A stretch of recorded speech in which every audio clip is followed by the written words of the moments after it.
O capítulo 11 de Hebreus, ele fala da fé, né? E é gostoso porque aqui tem muito tempo de fé relatada nesse capítulo.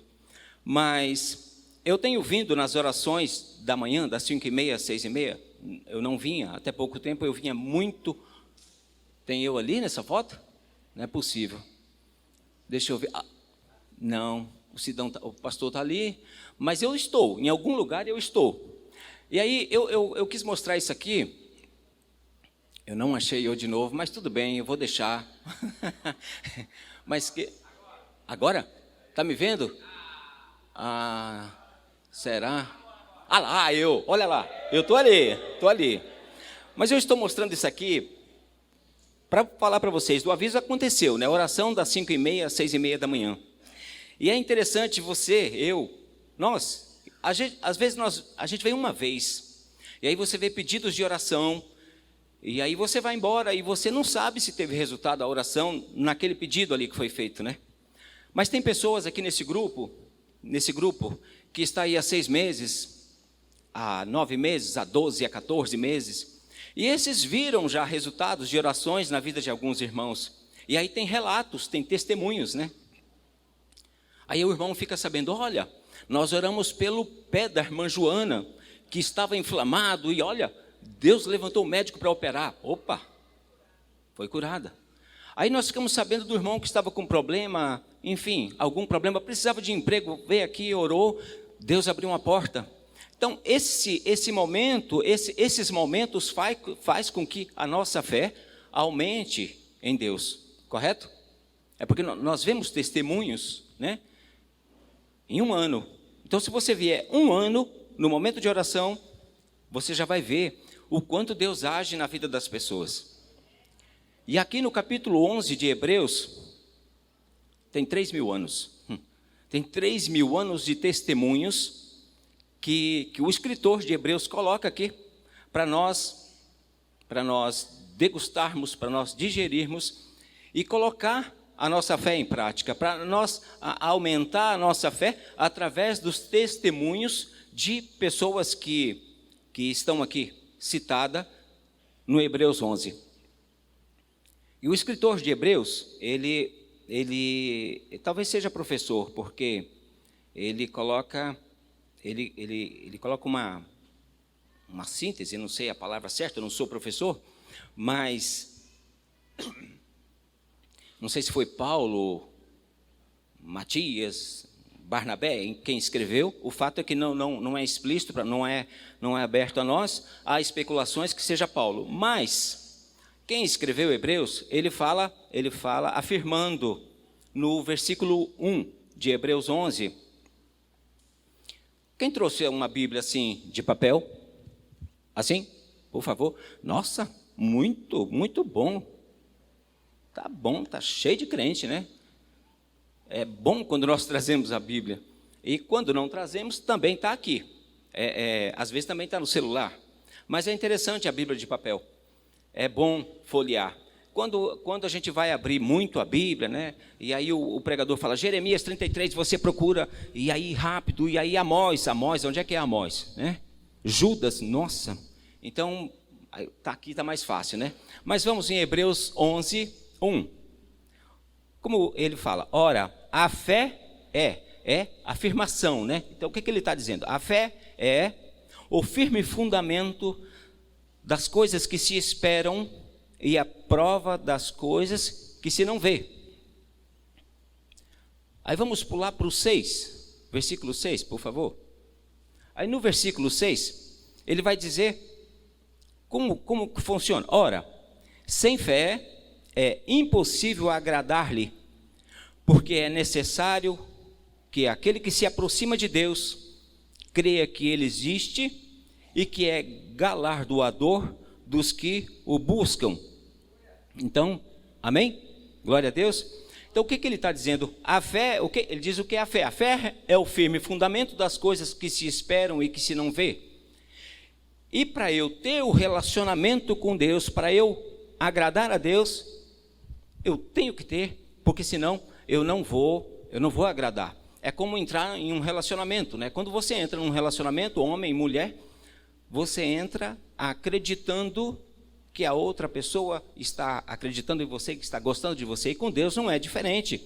Para agradar a Deus, tem que ter fé.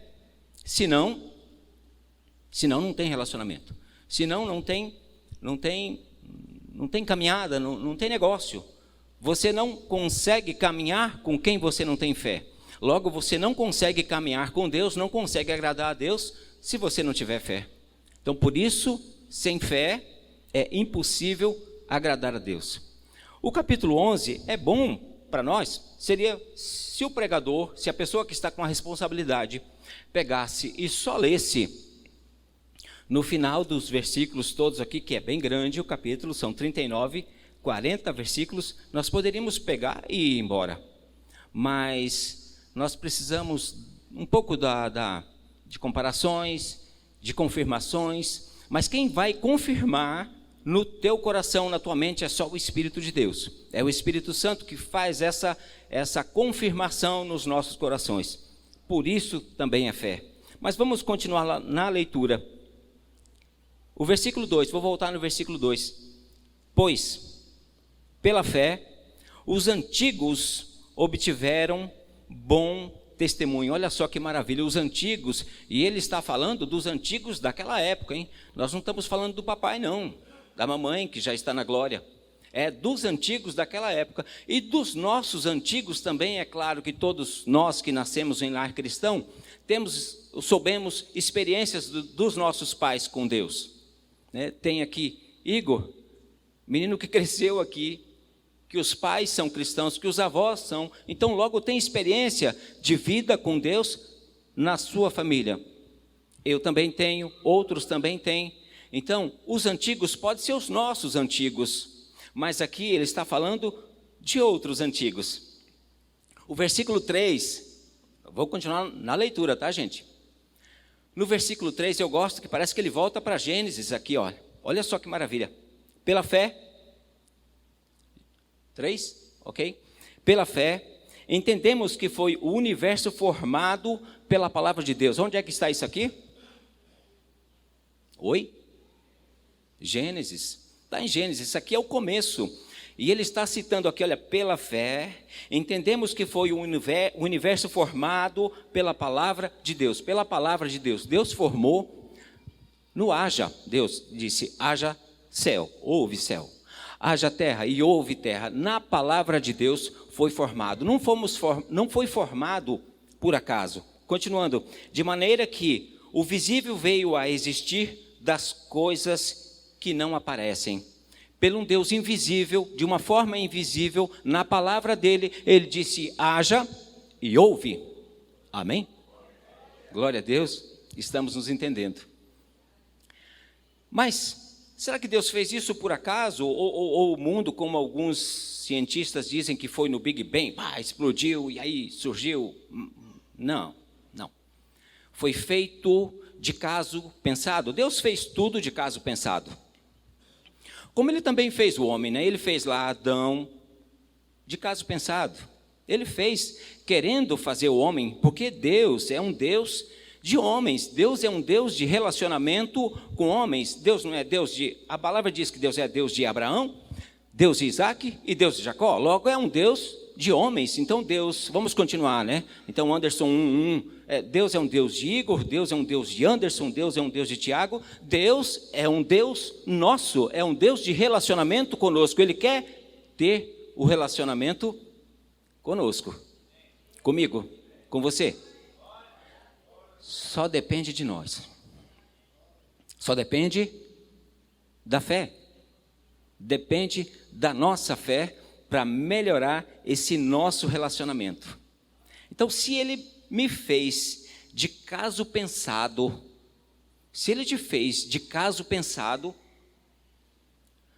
o que é que eu estou fazendo a mais? Já que ele me queria tanto que ele me queria, que ele mandou o filho dele para consertar algumas coisas que eu havia feito de errado, ou algumas coisas que eu faria, o que eu faço, o que eu farei de errado, o que você pode fazer. Olha só que amor, que coisa maravilhosa. Deus se preocupa tanto com você, tanto comigo, tanto contigo.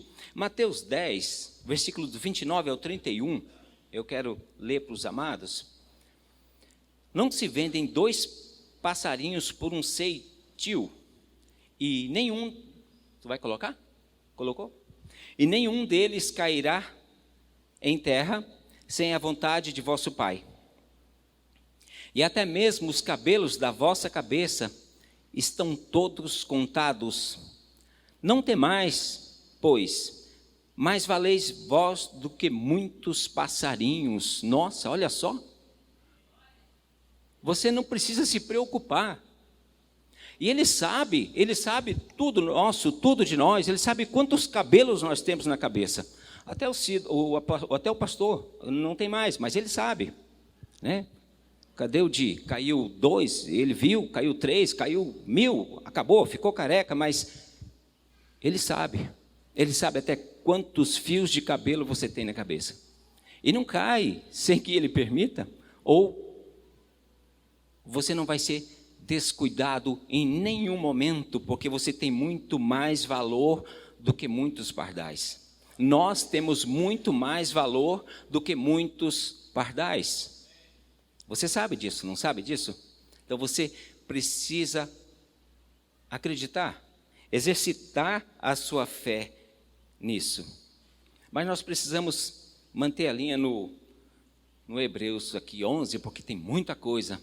Nós poderíamos só ler. Pela fé, Abel ofereceu a Deus mais excelente sacrifício do que Caim, pelo qual obteve o testemunho de ser justo, tendo a aprovação de Deus quanto às suas ofertas, porque por meio dela, também mesmo depois de morto, ainda fala. Será que as nossas ações vai falar depois de nós mortos aqui, nesse plano, nesse momento? O que vão falar de nós? Vão ter saudades? Mas eu gosto, falando aqui, é bom ir logo para o patriarca, para o pai da fé, que nós conhecemos assim, o pai da fé é Abraão, né? Então, o que foi que aconteceu? Por que Abraão é o pai da fé? Hebreus 11, 8, vamos pular um pouco, depois a gente volta novamente. Pela fé, Abraão, quando chamado, obedeceu, a fim de ir para um lugar que devia receber por herança, e partiu, sem saber aonde via, nossa. Quem está afim, quem tem coragem de partir, sem saber para onde, se Deus mandar você ir? Tu vai querer uma outra prova, né? Vamos esperar um pouco para ver se Deus vai repetir e falar novamente. Vamos esperar esse resto de ano, o ano que vem até junho, né? Talvez, vamos ver se Deus vai confirmar em meu coração, né? Não é assim que funciona. Talvez se fosse para ser missionário na Europa, eu topava. Não naquela parte que está perto da guerra, aqui mais embaixo, né? Mas ser missionário na Bolívia, não. Deus não foi isso que Deus falou comigo, não. Mas Deus fala com Abraão aqui para sair do seu conforto, da sua casa, de onde ele estava tudo muito bem, para ir para um lugar que ele não sabia onde era, porque Deus nem falou onde era. E o que ele fez? Ele saiu. Ele deu um passo.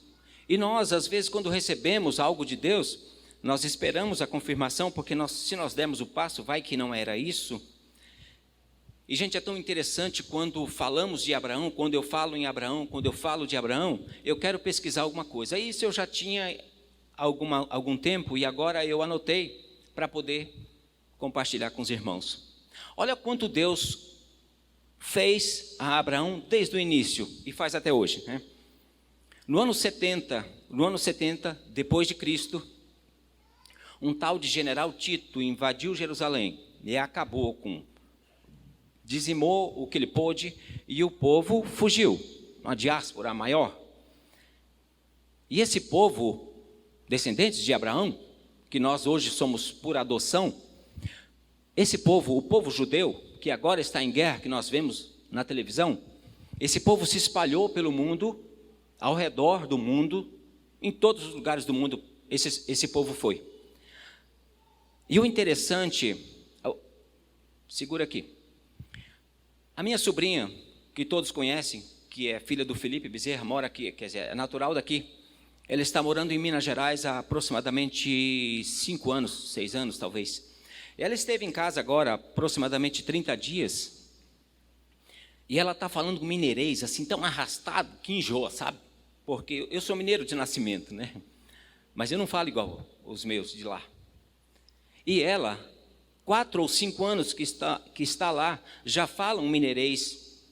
Ou seja, está perdendo a origem da língua. Agora voltando aqui ao povo judeu. Esse povo, ele vagou pelo mundo até 14 de maio de 1948, ou seja, agora há pouco, aproximadamente 1.800 anos, ou 1.900 anos quase, sem perder a língua, sem perder a cultura, sem perder a crença, sem perder nada, porque Deus não permitiu. Isso é milagre de Deus na vida do povo hebreu, na vida do povo judeu. Se você não acredita em milagres, esse é um dos maiores milagres que você possa entender. Imagina como é que é um judeu que saiu de lá e aí veio para o Brasil, veio para a Bolívia, veio para a Espanha, veio para a Europa, em todos os lugares, e nunca perdeu o seu idioma natal, natural. Isso é milagre de Deus sobre a vida do povo de Abraão. A descendência de Abraão, o povo que Deus escolheu. Isso é fé, queridos. Isso é fé. Como é que está a nossa fé? Até que ponto eu tenho fé? Eu tenho vindo para as orações e eu tenho fé. Agora eu vou falar uma coisa, eu vou relatar uma coisa, que mesmo na nossa fé, nós precisamos fazer aquilo que é de nossa obrigação. É sabido da maioria dos irmãos que eu tenho um problema de dor de cabeça muito forte, muito acentuada, chamo de enxaqueca, mas eu tenho uns amigos machistas do futebol, aquele ali nem tanto, porque fala que não é enxaqueca, é dor de cabeça, só mulher tem enxaqueca. Não é verdade, eu acho que eu tenho enxaqueca, porque deve ser muito forte. O fato é que eu já fui a alguns médicos, muitos, e vários tratamentos eu fiz, e aí às vezes dá resultado, eu fico 1 mês, 2 meses, quando eu tomo o remédio, não é que eu não tenho mais a dor de cabeça, ela passa em 20 minutos, 1 hora, para mim é uma bênção quando ela passa com 1 hora. Mas ontem, eu fiquei bem, vindo para a oração, crendo eu que é através das orações, dos remédios que eu estava tomando, aquele tratamento já passou. Mas eu precisava ter um equilíbrio na alimentação. E tem coisas que é vedadas a mim. Eu não posso, eu não devo. Não é que eu não posso, eu não devo. Porque se eu tomar leite, por exemplo, vai me dar dor de cabeça. Se eu tomar suco de maracujá, vai me dar dor de cabeça. Se eu comer chocolate e um suco de abacaxi, é para morrer. E aí ontem, a minha sogra querida fez um caldo de mocotó fortíssimo. E eu comi muito no almoço. E para completar, eu comi um pedacinho de chocolate, mas era pequeno. Eu não podia. Eu quase morri de dor de cabeça novamente essa noite. E aí, quando isso acontece, eu tenho que vomitar, não querendo, mas é outro sofrimento, que eu tenho isso aqui fechado, e aqui a vizinhança toda fica acordada, é uma confusão. E eu não queria vomitar porque eu fico rouco, amanhã eu vou falar. E resumindo, não precisava ter passado por isso. É a fé sem ação. Eu sei que isso eu não posso, então logo eu não devo. Porque aquilo que é da minha responsabilidade, aquilo que é da sua responsabilidade, Deus não vai fazer. Embora você ache que tem a sua fé a mais, e enfim, não adianta. O que é da sua responsabilidade é contigo. Amém? Nossa. Parece que o que é da nossa responsabilidade não é legal, né? É igual jovens que pede para eu orar porque vai fazer o Enem. Ah, querido, estudou? Muito? Né? Porque se não estudou, Deus não vai trazer à memória o que você não estudou. Pode orar, deve orar para fazer o Enem, mas estuda muito, porque tem outro que está orando e estudando. Não é assim? Então, queridos, a fé é fundamental, porque sem fé é impossível agradar a Deus. Mas você precisa fazer aquilo que é da sua parte. Eu não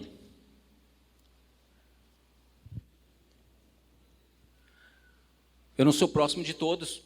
É claro que a igreja é grande, a gente tem mais relacionamento com um do que o outro, isso é normal, né? E eu preciso falar, daqui a pouco, vou chegar numa outra parte que, daqui do capítulo 11, que ele é mais pesado, que ele meio que dá uma dura em nós, né? E tem uma música, às vezes nós não lemos tanto a Bíblia e ouvimos muita música, inclusive gospel, né, que nós chamamos, né, gospel, a música cristã, a música evangélica. E, infelizmente, acontece erros teológicos nas nossas músicas evangélicas. E há muito tempo eu brinco com a minha filha que a respeito desse título aqui, eu não vou cantarolar, até porque para não tirar o Samuel pode, enfim, né, minha voz, né? É igual os amigos do futebol, Samuel, não se preocupa. O texto, o verso que está aqui, isso está tão na mente das pessoas. Há poucos dias, um primo da minha filha operou lá em Paraná, e ele é fumante e dependente químico, estava muito seco, só os ossos mesmo e a pele, operou e parece que o cara tem uma fortaleza absurda. Com 2 dias já estava em casa, ele saía de dentro de casa para ir lá fora para fumar, e a Gabriela brigava com ele. Que isso? Ele falava para a Gabriela: eu não morrerei enquanto o Senhor não cumprir em mim as suas promessas. E o que é isso? Está enganado. Então, eu amo a melodia, tá? Se você também ama, continue amando a melodia. Mas olha a letra, olha o verso, olha o que o verso diz: eu não morrerei enquanto o Senhor não cumprir em mim todos os sonhos que Ele mesmo sonhou para mim. Amém? O verso da melodia. Capítulo 11, que nós estamos, versículo 13. Por favor, versículo 13. Todos estes morreram na fé. Acompanhando? Amém? Sem terem recebido as promessas, mas vendo-as de longe, e crendo-as e abraçando-as, confessaram que eram estrangeiros e peregrinos na terra. Amém? Glória a Deus. Amém? Vocês todos conhecem a música? Só 5, 6? Pouca gente conhece essa música. Eu sei que mais gente conhece, né? Mas vocês ouviram o verso? Leram o versículo? Eu não preciso continuar lendo, né? Eu sei que vocês também lêem. Mas, às vezes, nós lemos desatento à palavra de Deus. Isso acontece comigo, acontece com todos nós. Eu já tinha lido o capítulo, eu já tinha lido algumas vezes esse capítulo, e agora, novamente, eu estava lendo, e já tinha lido novamente, e eu estava cansado à tarde, eu coloquei o celular para falar o capítulo 11, e aí quando ele está falando, eu parei, aí fui na Bíblia de novo. É isso que está escrito, queridos. Morre sim, tá? Morre. Quem tem promessa, morre sim. Está escrito aqui. Se não morrer, então a Bíblia está mentindo e a Bíblia não mente. Amém? Então, queridos, toma cuidado. Não se engane com letra de música por aí, porque a Bíblia sim é a verdade. A palavra de Deus sim é a verdade. A palavra de Deus não mente para você. A palavra de Deus quer que você aumente a sua fé em Cristo, a fé em Deus, mas é na palavra de Deus. Não adianta você ouvir música e botar isso em prática, porque a música pode estar levando você ao abismo, pode estar levando você ao inferno. Você pode estar se enganando, vivendo aqui sendo enganado. Aqui na palavra de Deus você encontra a verdade. Aqui nos testemunhos que estão aqui, você pode melhorar o seu relacionamento com Deus, melhorar a sua fé em Deus. É isso que nós precisamos. Nada contra o irmão que escreveu isso, eu nem o sei, não conheço, eu não sou muito ligado, enfim. Mas nós vamos chegar no versículo que faz uma curva um pouco acentuada.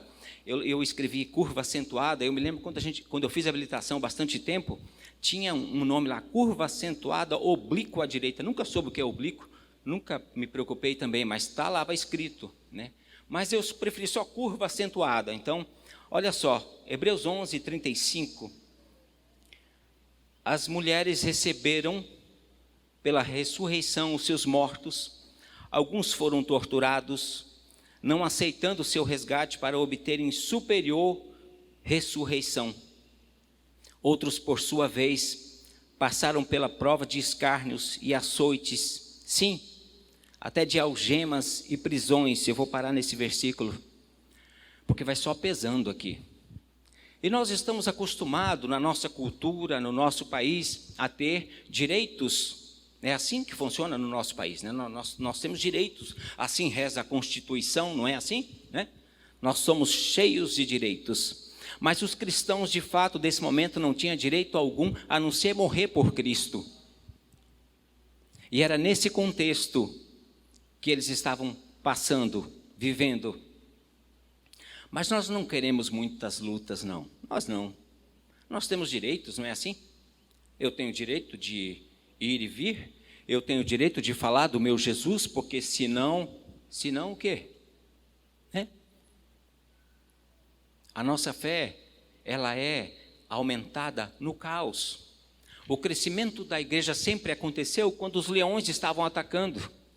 O crescimento da igreja sempre aconteceu quando ela foi perseguida. Não é quando ela estava cheia de direitos.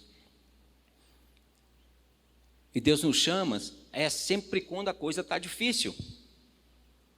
E como eu disse há pouco, que Ele é um Deus de homens, um Deus de Isaac, o Deus de Jacó, o Deus de Abraão, Ele é um Deus de homens, e Ele sabe o nosso nome, Ele sabe, não adianta a gente se esconder.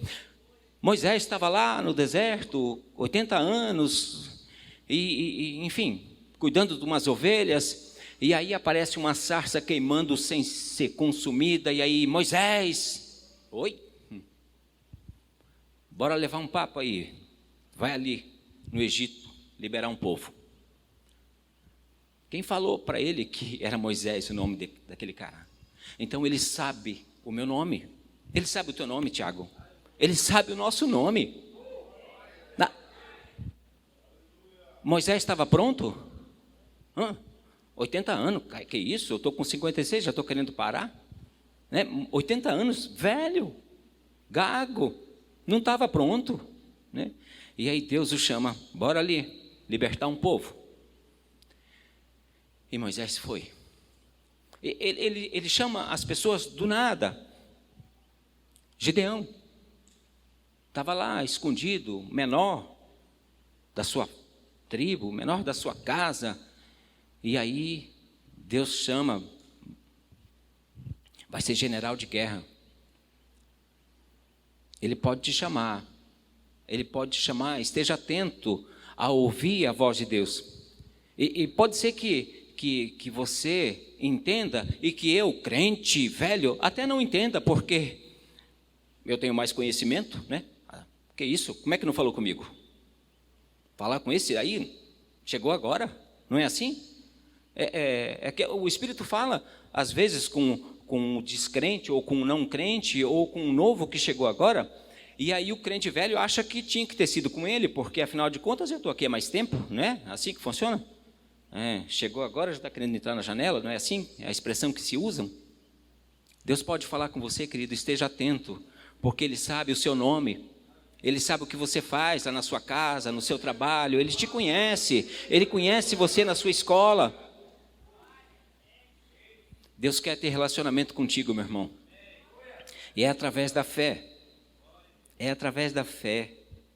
Não tem outra forma, não tem outro jeito de chegar, se não for através da sua fé em Jesus Cristo que te leva a Deus. Deus sabe o seu nome. Deus manda Samuel buscar ungir um rei. Samuel vai lá na casa do Jessé e vê homens grandes, né? Guerreiros, manuseava bem a espada, e logo Samuel encheu os olhos, está aqui Eliabe, homem valoroso. E aí Deus, não é esse, é um outro que está escondido, está lá, longe. E aí vem Davi, também o menor deles. Deus quer falar com você, meu irmão. Deus quer usar você. Deus quer usar você na sua fé, naquilo que você faz, no seu trabalho, aonde quer que você esteja, Deus quer usar você e Ele sabe o seu nome. Não esqueça disso, Ele sabe o seu nome. Não adianta você disfarçar, fingir que o nome é outro. Ele conhece você, Ele conhece. Eu confesso que eu fico com medo disso, né? Porque eu não tenho como me esconder de Deus. Não temos como nos escondermos de Deus. Nós precisamos exercitar a nossa fé, fazer aquilo que é preciso, dar passos de fé. Às vezes nós queremos mudar de profissão, mas aí você pensa, será? Mas vai.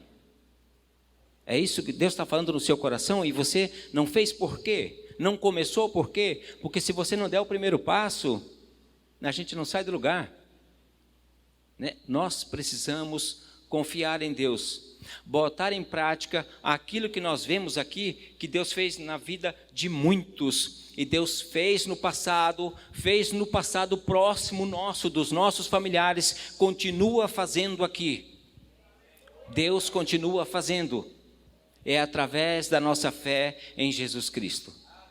E só há uma forma: a fé em Jesus Cristo. Precisamos colocar em prática isso todos os dias. Pela fé, Abraão, quando chamado, obedeceu, a fim de ir para um lugar que devia receber por herança, e partiu, sem saber para onde ia. Ele levou o sobrinho dele, vocês lembram da história, né? Ele levou o sobrinho Ló. Esse sobrinho, mais tarde, na sua jornada lá, eles começam a ter problemas, porque o rebanho de Ló cresceu muito, o rebanho de Abraão também cresceu, os servos também cresceram e os filhos cresceram, e aí começou a ter problema.